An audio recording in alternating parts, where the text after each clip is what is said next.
अस्सलाम वालेकुम दोस्तों, मां आहियां मोहम्मद ख़ानून बलोच ऐं तव्हां ॾिसी रहिया आहियो मेहरान जिसू यूट्यूब चैनल। दोस्तों, असां 2-3 ॾींहं खां ग़ैर हाज़िर रहियासीं। माफ़ी आहे, माफ़ी था चाहियूं तव्हां खां, छो त असुलु ॻाल्हि इहा आहे त जीअं तव्हांखे पोएं ब्लॉग में मां ॿुधायोमि त मुंहिंजी बायोप्सी थी हुई। डॉक्टर ॾे मां विज़िट जे लाइ वियोमांसि, जंहिं मूंखे टाइम ॾिनो बायोप्सी जे लाइ जुमे वारे ॾींहुं।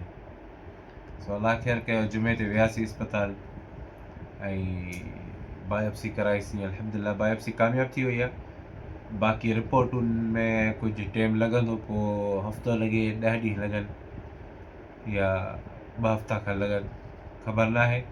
फ़ोन कंदा ॿुधाईंदा।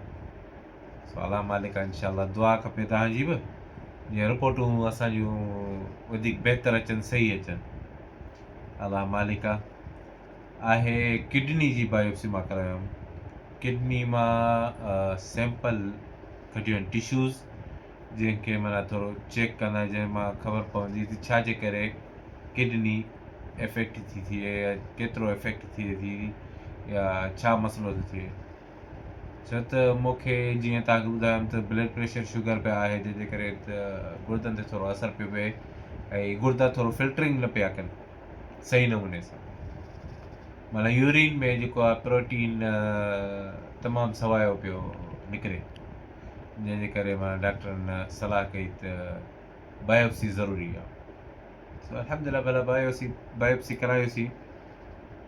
हाणे अलाह मालिक आहे, रब ख़ैरु कंदो वरी अॻिते बि इंशाअल्लाह।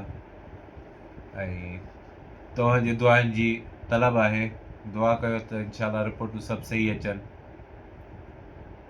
तव्हांजी बि महिरबानी थींदी, अलाह ख़ुशि कंदो सभिनी खे। दोस्तों, असांजे चैनल मेहरान जी सूंह खे लाइक कयो, शेयर कयो ऐं सब्सक्राइब कयो। महिरबानी।